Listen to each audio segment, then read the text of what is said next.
আমরা সকলেই জানি মানুষ আল্লাহ রাব্বুল আলামিনের সৃষ্টি, এবং এটাও জানি কোনো মানুষের ত্রুটিমুক্ত নয়। প্রতিটা মানুষের জন্ম থেকে নিয়ে মৃত্যু পর্যন্ত প্রতিদিন তার কথাবার্তায়, আচার আচরণে, চলাফেরায়, প্রকাশ্যে গোপনে, ইচ্ছায় অনিচ্ছায় বহু ধরনের ভুল, অপরাধ, অন্যায়, গাফলতি হয়ে থাকে। কথা বলে ঠিক। তবে মনে রাখতে হবে, আমাদের জীবনে যে গুনাহ খাতা হয়, ভুল ত্রুটি হয়, সেটা ছোট হোক আর বড় হোক, এই সবগুলোই কাল কিয়ামতের ময়দানে, আখিরাতে বড় ক্ষতির কারণ হতে পারে। আমাদের দ্বারা যে গুনাহগুলো হয়, অন্যায়গুলো হয়, সেগুলো সাথে সাথে লিপিবদ্ধ হয়ে যায়, লিখিত হয়। আমাদের অনিচ্ছায়, অজান্তে আমরা এমন অনেক গুনাহ করি যেগুলো আমরা মনেও করি না গুনাহ, অথচ সেগুলো গুনাহ হিসেবে লেখা হয়। আমাদের দুই কাঁধে দুই ফেরেশতা নিয়োজিত আছে। ডান কাঁধের ফেরেশতা বান্দার নেক আমল লেখে, আর বাম কাঁধের ফেরেশতা বান্দার বদ আমলগুলো লিখে রাখে। এজন্য কোনো গুনাহকে ছোট মনে করা যাবে না। যেমন সাপের বাচ্চাকে বাচ্চা মনে করে কেউ যদি ছেড়ে দেয়, তাহলে এই বাচ্চাই একদিন তার মৃত্যুর কি হতে পারে। ঠিক তেমনি ভাবে আমরা যদি ছোট ছোট গুনাহকে ছোট মনে করে ছেড়ে দেই, এটাকে গুরুত্ব না দেই, তাহলে এই ছোট গুনাহগুলোই একদিন বাড়তে বাড়তে পাহাড় পরিমাণ গুনাহ হয়ে যাবে। এই জন্য গুনাহ ছোট হোক আর বড় হোক, সেগুলো আখিরাতের ময়দানে প্রতিটি মানুষের, প্রতিটি গুনাহগারের জন্য বড় ক্ষতির কারণ হতে। তবে মুহতারাম হাজিরিন, আল্লাহ রাব্বুল আলামিন হলেন বড় দয়ালু, বড় মেহেরবান, বড় করুণাময়। তিনি বান্দাকে ক্ষমা করে দেওয়ার বিভিন্ন পথ খুলে রেখেছেন। বান্দাকে মাফ করে দেওয়ার জন্য বিভিন্ন বাহানা তৈরি করেছেন, বিভিন্ন ওসিলা তৈরি করেছেন, যাতে করে বান্দা যে কোনো মূল্যে সে গুনাহ মুক্ত হয়েই খাঁটি মুমিন মুসলমান হয়ে মৃত্যুবরণ করতে পারে। এজন্য আল্লাহ তাআলা মুমিন মুসলমানকে এমন অনেকগুলো আমল দিয়েছেন, যে আমলগুলো যদি তারা ঠিক মতো পালন করে, তাহলে সেই আমলগুলোর দ্বারাও আল্লাহ রাব্বুল আলামিন বান্দার গুনাহ মাফ করে দেন। সুবহানাল্লাহ।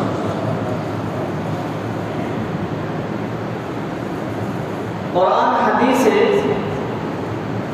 হাদিসের আলোকে কয়েকটি আমলের কথা আজকে আপনাদের সম্মুখে আলোচনা করব, যে আমলগুলোর মাধ্যমে বান্দার গুনাহ মাফ হয়। প্রিয় হাজিরিন, আমরা অনেকেই গুনাহকে গুনাহ মনে করি, অপরাধকে অপরাধী মনে করি না। বলেন, কেউ যদি কোনো অপরাধকে অপরাধী মনে না করে, সুদ খাওয়া যে হারাম, ঘুষ খাওয়া যে হারাম, হারাম ভাবে উপার্জন করা যে হারাম, মানুষের মাল আত্মসাৎ করা যে হারাম, মিথ্যা কথা বলে 10 টাকার মাল 100 টাকা বিক্রি করা যে হারাম, বেচাল মাল বিক্রয় করা যে হারাম,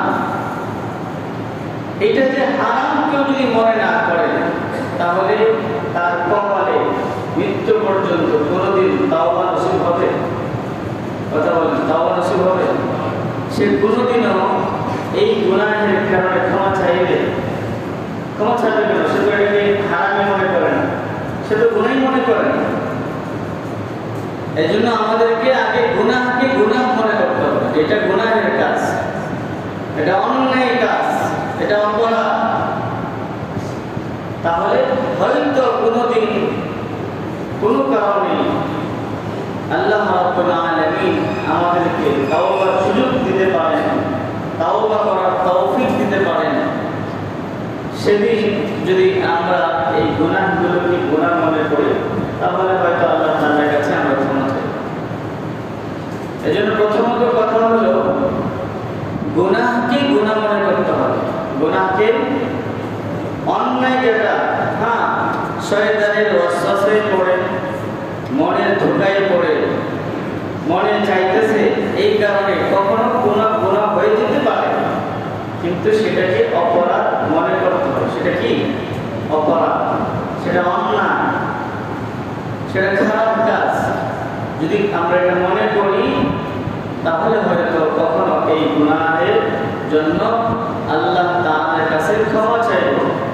আর যদি গুনাহকে গুনাহই মনে না করি তাহলে আমার কপালে কোনোদিন তাওবা নসিব হবে।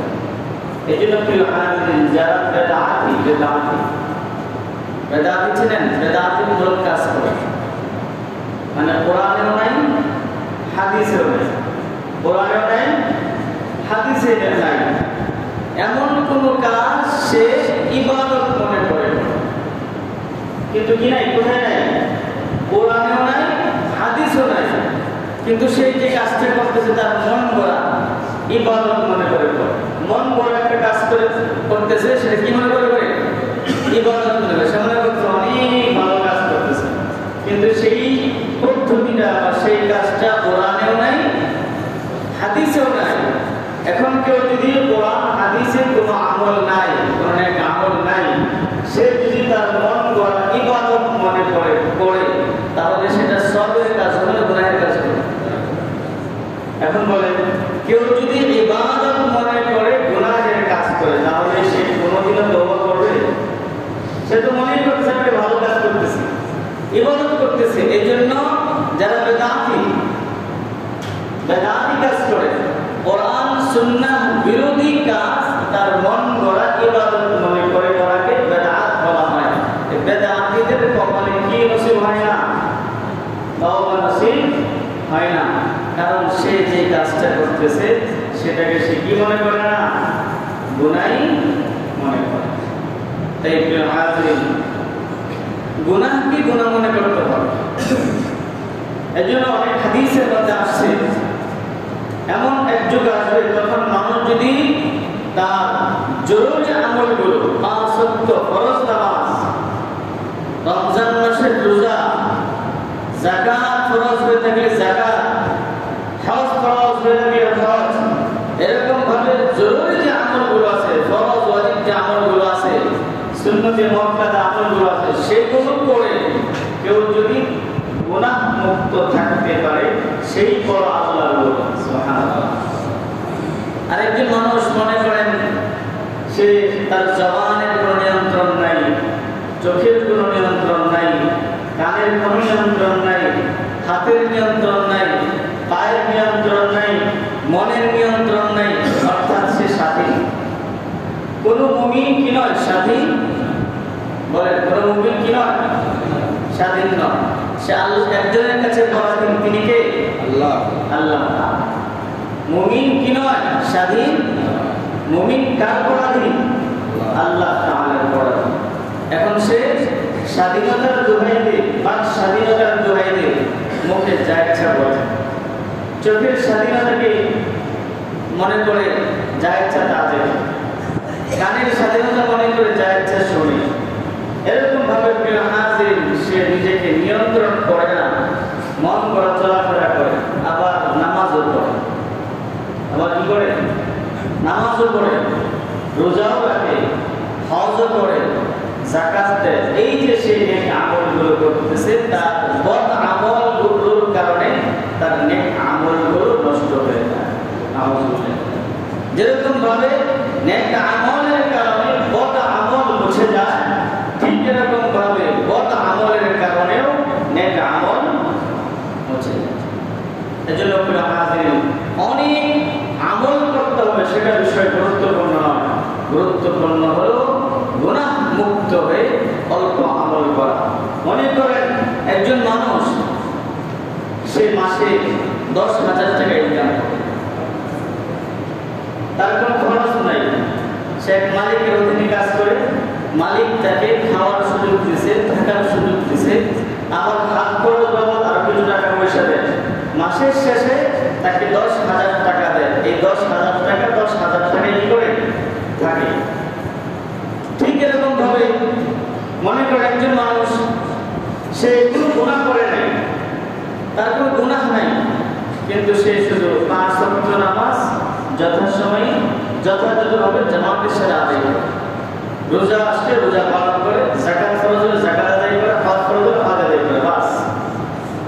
এই কাজগুলো সে সঠিকভাবে করে, কিন্তু কোনো গুনাহের কাজ করে না, সে কিন্তু অল্প আমল করে।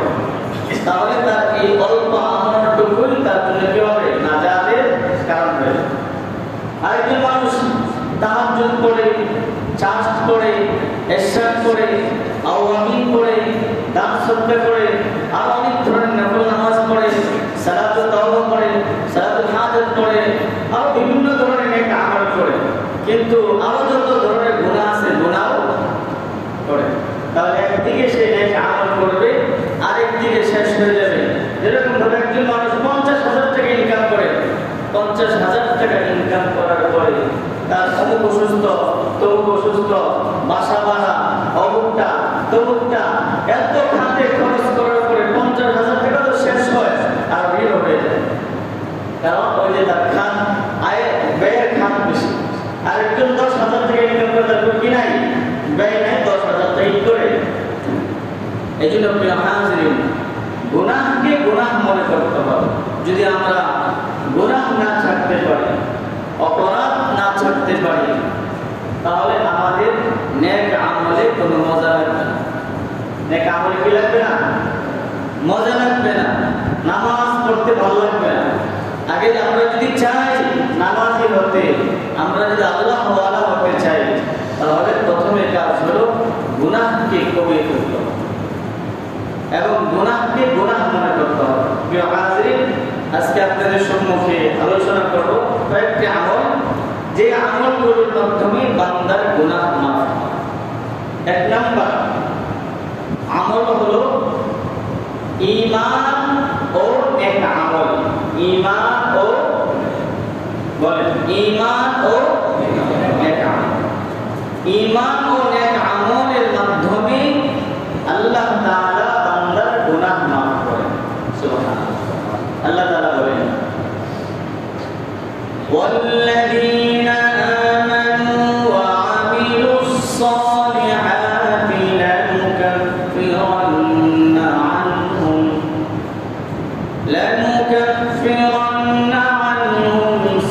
সাইয়্যাতিহিম ওয়া লানাজজিয়ান্নাহুম আহসানাল্লাযী মা কানু ইয়া'মালুন। আল্লাহ তাআলা বলতেছেন, ওয়াল্লাযীনা আমানু ওয়া আমিলুস সালিহাত, যারা ঈমান আনবে এবং নেক আমল করবে। এই দুইটা কাজ, ঈমান, নেক আমল। নেক আমল তখনই হবে যখন আমার মধ্যে ঈমান থাকবে। একজন মানুষ দান সদকা করে কিন্তু ঈমান নেই, সেটা কি নেক আমল বলা যাবে? বলেন, বলা যাবে? তার মধ্যে কি নাই? ঈমান নাই, কিন্তু সে দান সদকা করে। ঈমান নাই কিন্তু মানুষের সাথে ভালো আচরণ করে। ঈমান নাই, অসহায়ের পাশে দাঁড়ায়, তাহলে সেগুলোকে নেক আমল বলা যাবে না, সেগুলোকে সমাজ সেবামূলক কাজ বলা যাবে, সেগুলোকে নেক আমল বলা যাবে। তাহলে নেক আমল কখন হবে? যখন আমার মধ্যে কি থাকবে? ঈমান থাকবে। এজন্য প্রিয় হাজিরিন, যারা ঈমানদার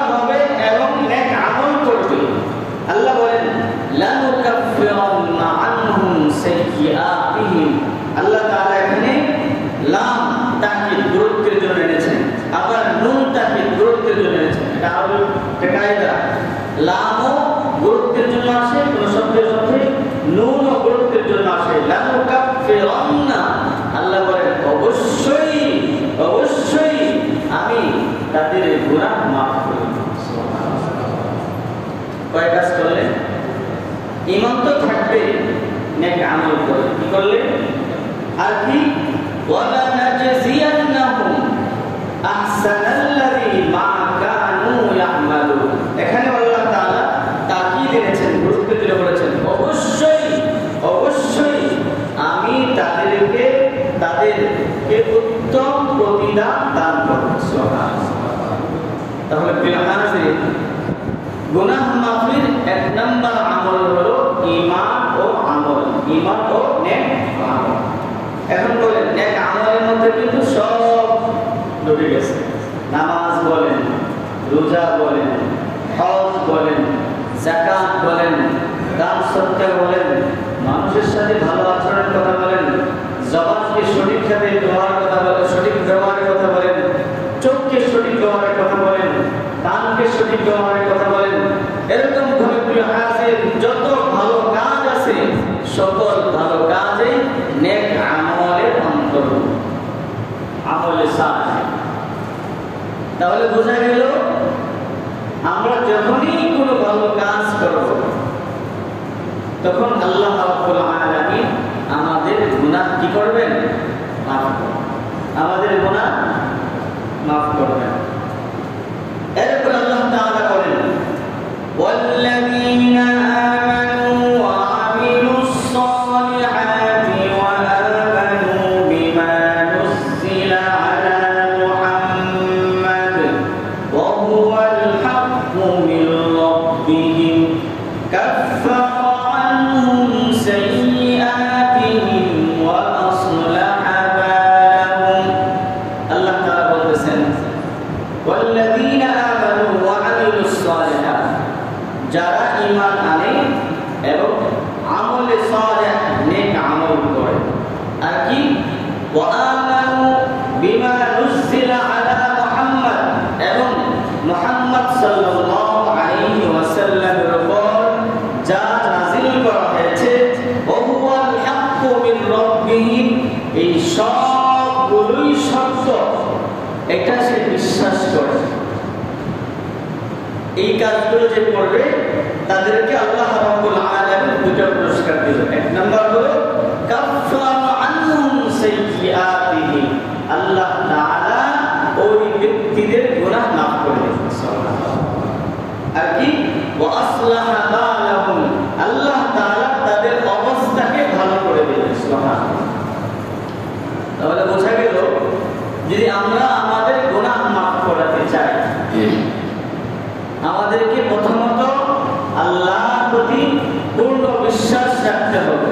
দ্বিতীয় নাম্বার হলো আমলে সালেহ করতে হবে, নেক আমল করতে হবে। হাদিসের মধ্যে এসেছে কোন ব্যক্তি যখন ভালো করে ওযু করে মসজিদে এসে নামাজ আদায় করে তাহলে আল্লাহ তাআলা তার গুনাহগুলো এমন ভাবে জড়িয়ে দেন যেরকম ভাবে আপনার ওই একটা ঋতু আসে গাছের পাতাগুলো সব ঝরে যায়, ঠিক এরকম ভাবে একজন নামাজি বান্দা যখন নামাজ পড়তে আসে আল্লাহ তাআলা তাকে এরকম ভাবে গুনাহ মুক্ত করে দেন। সুবহানাল্লাহ। এজন্য কেউ ফজরের নামাজ পড়েছে, ফজরের নামাজ পড়ে আবার জোহরের নামাজ পড়েছে, এর মধ্যবর্তী যে সগীরা গুনাহ হয় আল্লাহ তাআলা মাফ করে দেন।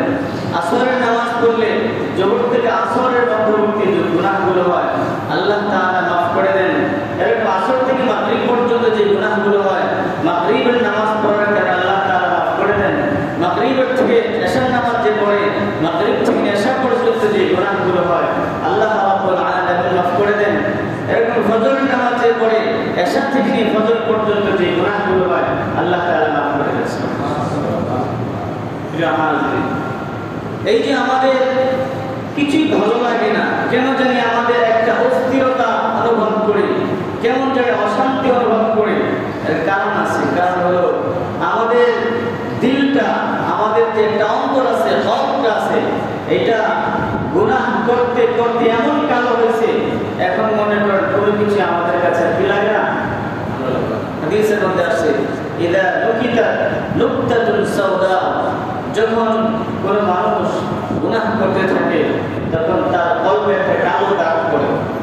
যদি সে তওবা করে তাহলে কালো দাগটা দূর হয়ে যায়, মাফ চেয়ে নেয়।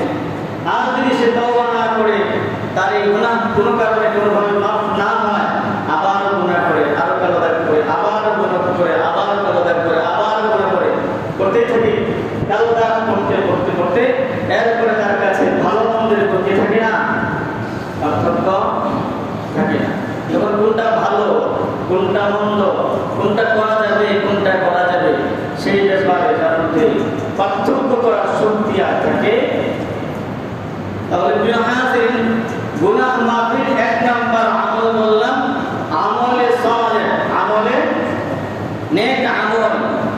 নেক আমলের মধ্যে সবচেয়ে গুরুত্বপূর্ণ নেক আমল কি বলেন? সবচেয়ে গুরুত্বপূর্ণ নেক আমল কি? নামাজ। সবচেয়ে গুরুত্বপূর্ণ নেক আমল কি? আরো জোরে বলেন কি?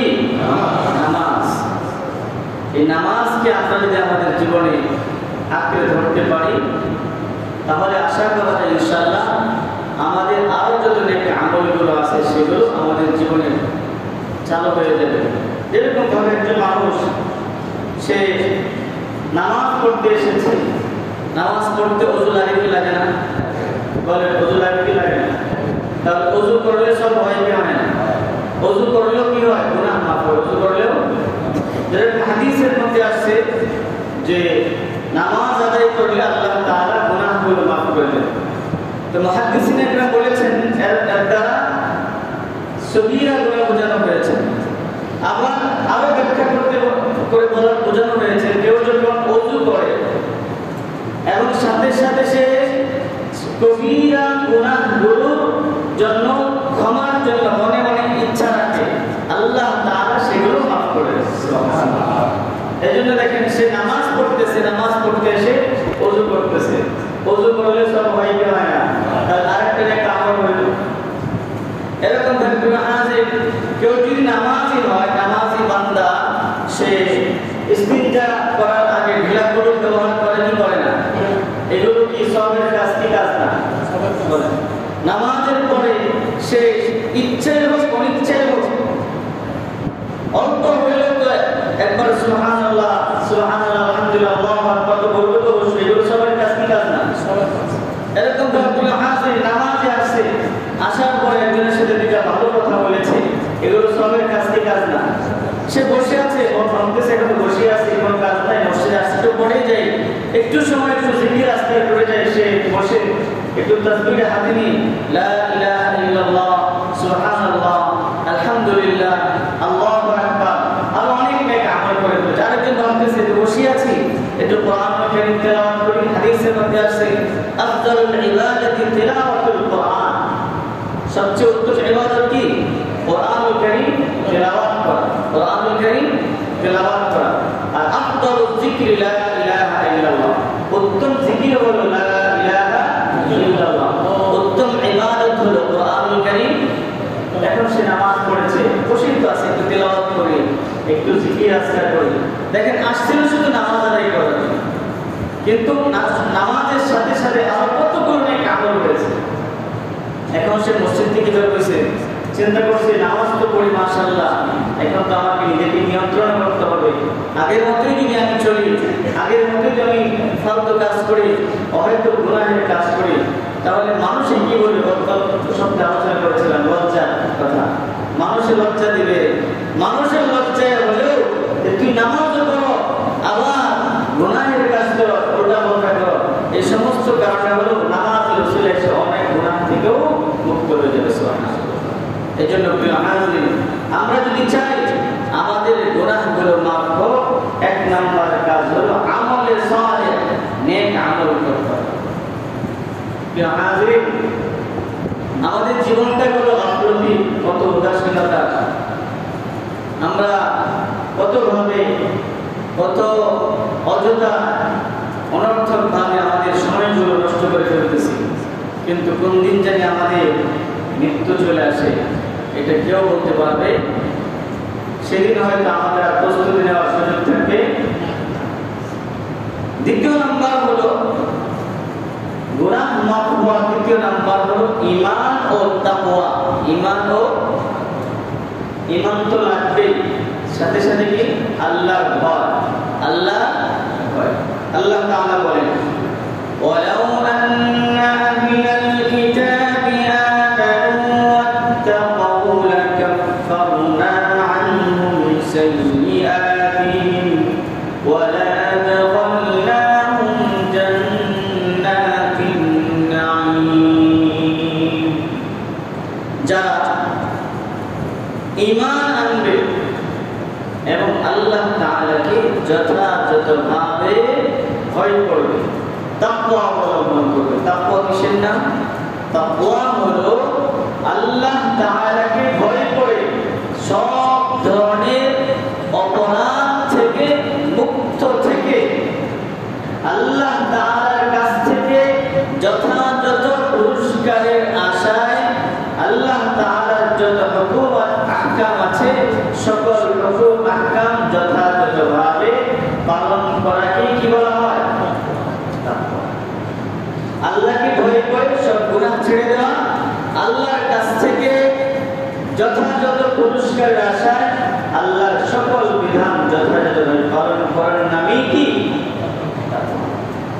তাহলে কোনো ব্যক্তি যদি ঈমানদার হয়, সাথে সাথে মুত্তাকি হয়, তাকওয়াবান হয়, আল্লাহ তাআলা বলেন তাদেরকে আমি দুইটা পুরস্কার দেব।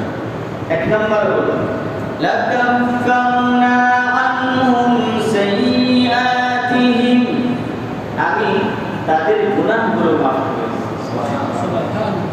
দ্বিতীয় নাম্বার কি জানো? আরো বড় পুরস্কার ওয়া লা'adkhalনাহুম জান্নাতিন নাঈম, অবশ্যই অবশ্যই আমি তাদেরকে জান্নাতে প্রবেশ করাবো। সুবহানাল্লাহ সুবহানাল্লাহ।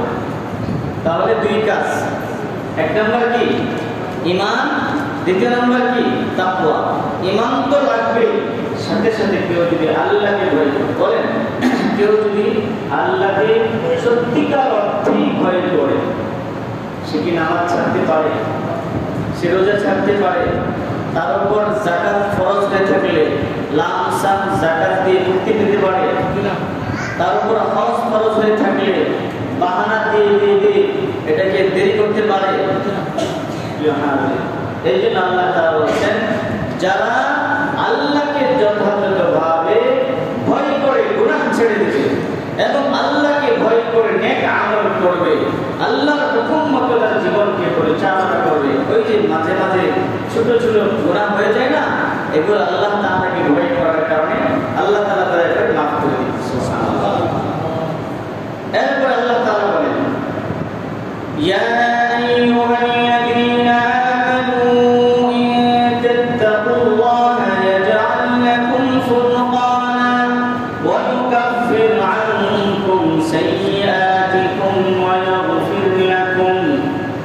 আল্লাহ তাআলা বলেন যারা ঈমান আনবে এবং ইন তাত্তাকুল্লাহা আল্লাহ তাআলাকে ভয় করবে, আল্লাহ তাআলা তাদেরকে একটা অসাধারণ শক্তি দিবেন। সেটা কি? ইয়াজআল লাকুম ফুরকানা, আল্লাহ তাদেরকে ভালো মন্দ পার্থক্য করার শক্তি দান করবেন। এটা ভালো, এটা মন্দ, এটা করা যাবে, এটা করা যাবে না, এই শক্তিটা আল্লাহ তাআলা দিবেন। এই শক্তির কারণে সে অন্যায় থেকে বেঁচে যাবে, হালালটা গ্রহণ করবে, হারাম থেকে ছেড়ে দিবে। এই শক্তিটা আল্লাহ তাআলা থেকে দিবেন আল্লাহকে ভয় করার কারণে। আর কি? ওয়া ইউকাফির আনকুম সাইয়্যাতিকুম ওয়া ইয়াগফির লাকুম, আল্লাহ তাআলা ওই মুত্তাকি বান্দার জীবনের গুনাহকে মাফ করে দেবেন। সুবহানাল্লাহ। অন্য জায়গায় আল্লাহ রাব্বুল আলামিন বলেন ওয়াল্লাযী জাআ বিস-সিদকি ওয়া সাদ্দাকা বিহি উলাইকা হুমুল মুত্তাকুন লাহুম মা ইয়াশাউনা ইনদা রাব্বিহিম। আল্লাহ তাআলা বলেন যারা সত্যকে সত্যই বলবে, ওয়াল্লাযী জাআ বিস-সিদকি ওয়া সাদ্দাকা বিহি উলাইকা হুমুল মুত্তাকুন, যারা সত্যটাকে হকটাকে হকই বলবে, উলাইকা হুমুল মুত্তাকুন, তারাই হলো মুত্তাকুন। তারা কি যারা সঠিক সঠিক থেকে সঠিকই করবে, বেঠিক থেকে বেঠিকই করবে, সেখানে নিজের মানুষও কাজেই হবে, সত্যটা সত্যই বলবে, মিথ্যাটাকে মিথ্যাই বলবে, তারাই হলো মুত্তাকি। তাদের পুরস্কার কি? আল্লাহ বলেন লাহুম মা ইয়াশাউনা ইনদা রাব্বিহিম, তাদের জন্য আল্লাহ তারা যা চাইবে আল্লাহ তাআলার কাছে সেই প্রতিদানই তাদের কাছে রয়েছে। সুবহানাল্লাহ। মানে তারা যা চাইবে, এই মুত্তাকি বান্দারা আল্লাহ তাআলার কাছে যা চাইবে আল্লাহ তাআলা তাই দিবেন। সুবহানাল্লাহ। এখানে বলা হবে না, না এটা তোমাকে দেওয়া হবে না। মুত্তাকি বান্দারা আল্লাহ তাআলার কাছে যেটা চাইবে সেটাই আল্লাহ তাআলা করবেন, দান করবেন। সাথে সাথে কি লানুকাফিরান্না আনহুম সাইয়্যাতিহিম, এই মুত্তাকি বান্দার গুনাহগুলোকে আল্লাহ রাব্বুল আলামিন মাফ করে দিবেন। সুবহানাল্লাহ। প্রিয় হাজিরিন, এমনি ভাবে আল্লাহ রাব্বুল আলামিন আয়াতে বলেন ইন তাজতানিবু কাবাইরা মা তুনহাউনা আনহু নুকাফিরু আনকুম সাইয়্যাতিকুম ওয়া নুদখিলকুম মুদখালান কারীমা। আল্লাহ তাআলা আরো বড় পুরস্কারের কথা বলছেন, যদি তোমাদের কেউ বড় কোনো গুনাহ ছেড়ে দাও। আমাদের দৈনন্দিন জীবনে অনেক সময় কবিরা গুনাহের সম্মুখীন আমরা হয়ে যাই বিভিন্নভাবে। যদি আল্লাহকে ভয় করে সেই কবিরা গুনাহগুলো আমরা ছেড়ে দিই, আল্লাহ বলেন তাতে কি হবে? নুকাফিরু আনকুম সাইয়্যাতিকুম, আল্লাহ তাআলা তোমাদের ছোট ছোট গুনাহকে মাফ করে দেবেন। আল্লাহকে ভয় করে বড় গুনাহ ছেড়ে দিলে আমাদের অজান্তে অনিচ্ছায় যে ছোট গুনাহ হয়ে যায়, সগীরা গুনাহগুলো হয়ে যায়, সেই গুনাহগুলো আল্লাহ কি করে দিবেন? মাফ করে দিবেন। আর কি ওয়া নুদখিলকুম মুদখালান কারীমা, আল্লাহ তাআলা বলেন আমি তোমাদেরকে সম্মানের স্থান দান করব। সুবহানাল্লাহ। তাহলে আল্লাহকে ভয় করে বড় গুনাহ ছেড়ে দিলে এক নাম্বার লাভ হলো আল্লাহ ছোট গুনাহগুলো মাফ করে দিবেন, সাথে সাথে আল্লাহ তাআলা মর্যাদা বৃদ্ধি করে দিবেন। সুবহানাল্লাহ। তাহলে প্রিয় হাজির, আমরা দুইটা আমল পাইলাম গুনাহ মাফ। এক নাম্বার হলো আমলে সালিহ, নেক আমল, অর্থাৎ আল্লাহ তাআলার যত বিধান আছে সবগুলোই কি নেক আমল।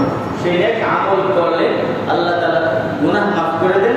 দ্বিতীয় নাম্বার হলো আল্লাহ তাআলাকে যথাযথভাবে ভয় করলেও আল্লাহ তাআলা গুনাহ মাফ করে দেন। তৃতীয় নাম্বার হলো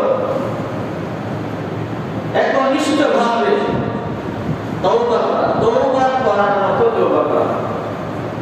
যদি কেউ তওবা করার মতো তওবা করতে পারে তাহলে আল্লাহ রাব্বুল আলামিন গুনাহ মাফ করে দেন। আল্লাহ বলেন ইয়া আইয়ুহাল্লাযীনা আমানু তুবু ইলাল্লাহি তাওবাতান নাসুহা আসা রাব্বুকুম আন ইউকাফিরা আনকুম সাইয়্যাতিকুম ওয়া ইউদখিলাকুম জান্নাত তাজরি মিন তাহতিহাল আনহার। আল্লাহ তাআলা বলেন হে ইমানদার ব্যক্তিরা, তোমরা তওবা করার মতো তওবা করো। কেউ যদি কোনো গুনাহ করে সত্যিকার অর্থে অনুতপ্ত হয়ে সে অন্যায় করেছে, অপরাধ করেছে, আল্লাহ তাআলার কাছে অনুতপ্ত হয়ে ভবিষ্যতে করবে না, এ সমস্ত অঙ্গীকার করে আল্লাহর তওবা করে, আল্লাহ বলেন তাদেরকে আমি এক নাম্বার যে পুরস্কার দেব সেটা হলো আমি তাদের জীবনের গুনাহকে মাফ করব। আর দ্বিতীয় নাম্বার হলো শুধু মাফই করব না, আমি তাদেরকে এমন জান্নাত দান করব যে জান্নাতের পাদদেশে, অর্থাৎ যেদিকে মানুষ হাঁটবে একদিক দিয়ে বিভিন্ন ধরনের নহর প্রবাহিত হতে থাকবে। সুবহানাল্লাহ। দুধের নহর, মধুর নহর, শরাবের নহর, বিভিন্ন ফল ফলাদির শরাব নহর প্রবাহিত হতে থাকবে। সুবহানাল্লাহ ওয়া বিহামদিহি। এই যে জান্নাত আল্লাহ তাআলা এত সুন্দর করে বানিয়ে রেখেছেন, আমরা যদি আমাদের মতোই করে চলি তাহলে কি সেই জান্নাতে যাওয়া সম্ভব না? অসম্ভব। প্রিয় হাজিরিন, আমরা তো আজকে নিজের চিন্তা বাদ দিয়া শুধু মানুষের চিন্তায় লেগে আছে। নিজের চিন্তা বাদ দিয়ে শুধু অন্যের চিন্তা। আমার সন্তানকে ভবিষ্যতে কিভাবে ভালো কিছু করে দিতে হবে,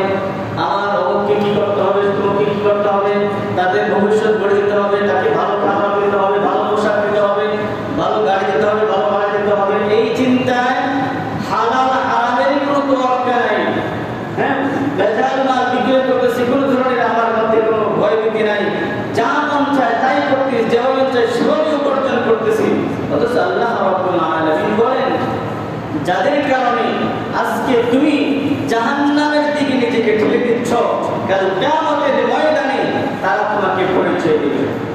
একটি নেক তোমার কাছে একটা নেকের আশা আসবে, তুমি তোমার সন্তানের কাছে, তোমার স্ত্রীর কাছে, তোমার আত্মীয় স্বজনের কাছে নেকের আশায় যাইবা, এই ভয়ে তারা তোমার কাছ থেকে পলায়ন করবে। আল্লাহ বলেন ইয়াউমা ইয়াফিরুল মার'উ মিন আখিহি ওয়া উম্মিহি ওয়া আবিহি ওয়া সাহিবাতিহি ওয়া বানিহি।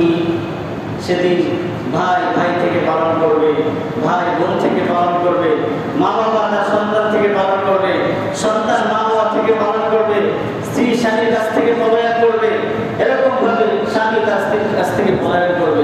এই ভয়ে যদি আমার কাছে এসে এখানে কি চায়, এই জন্য আল্লাহ তাআলা বলেন আরে ওদের চিন্তা তো করতে হবে, তবে আল্লাহ তাআলা যে সীমাবদ্ধ রেখেছেন হালালের ভিতরে থেকে তাদের জন্য যতটুকু করা যায় ততটুকু করো। আগে নিজের চিন্তা করো, নিজের নিয়ে ফিকির করো। আল্লাহ বলেন ইয়া আইয়ুহাল্লাযীনা আমানু আলাইকুম আনফুসাকুম, হে ইমানদার ব্যক্তিরা তুমি নিজেকে সংশোধন করার চেষ্টা করো, তুমি নিজেকে নিয়ে নিজের ফিকির করো। এই যে আমাকে আল্লাহ তাআলা একটা জীবন দান করেছেন, এরপর আরো একটা জীবন আছে, ওই জীবনের জন্য, আখিরাতের জন্য, পরকালের জন্য আমার প্রস্তুতি কতটুকু। আল্লাহ বলেন লা তাজিরু ওয়াজিরাতুন বিজরা উখরা, আজকে আমার সন্তানাদিকে, আমার পরিবারের মানুষকে ভালো রাখার জন্য হারাম ভাবে, অবৈধ ভাবে, অন্যায় ভাবে, সুদ ঘুষ খেয়ে টাকা উপার্জন করে করে আমার সন্তানকে ভালো কাপড়, ভালো খাবার, ভালো বাড়ি, ভালো জুতা, ভালো গাড়ি ইত্যাদি কিনে দিচ্ছি, তাদেরকে সুখে শান্তিতে রাখতেছি, এই যে গুনাহের পথ আমি বেছে নিয়েছি।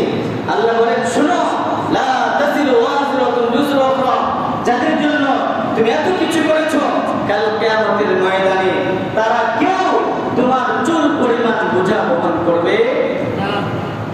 তুমি যে এত গুনাহের পথ বেছে নিয়েছো, কোনোটাই তারা বোঝা বহন করবে না, তারাই জবাব দিবে না। দায়িত্ব ছিল তোমার, হ্যাঁ তাদেরকে লালন পালন করা, হালালের ভিতর থেকে তাদেরকে লালন পালন করো, কিন্তু তুমি এর চেয়ে বেড়ে তাদেরকে আরো ভালো রাখার চিন্তায় হারামের নেশায় লিপ্ত হয়ে মন যেভাবে চাই সেভাবে উপার্জন করেছো। যাদের জন্য করেছো তারাই তোমার শত্রু হয়ে যাবে, তারাই তোমাকে পরিচয় দিবে না, তারাই তোমার কাছ থেকে পলায়ন করবে, তারাই তোমার গলার কাটা হয়ে যাবে, তারাই তোমার জাহান্নামে যাওয়ার কারণ হয়ে যাবে। এই জন্য আমাদেরকে গুনাহ মুক্ত থাকতে হবে, গুনাহকে গুনাহ মনে করতে হবে, হালালকে গ্রহণ করতে হবে, সব ধরনের অন্যায়কে, হারামকে আমাদের নিজেদের দেখে মাইনাস করতে হবে, বর্জন করে দিতে হবে। তবেই আমাদের দুনিয়ার জীবনও শান্তির হবে, আখিরাতের জীবনে শান্তির হবে। আল্লাহ রাব্বুল আলামিন আমাদেরকে যে নেক আমলগুলো কথা বলা হলো, যে আমলগুলো, যে কাজগুলো করার কথা বলা হলো, সে আমলগুলো করার তৌফিক দান করুন। সকলে বলুন আমিন। ওয়া আলহামদুলিল্লাহি রাব্বিল আলামিন।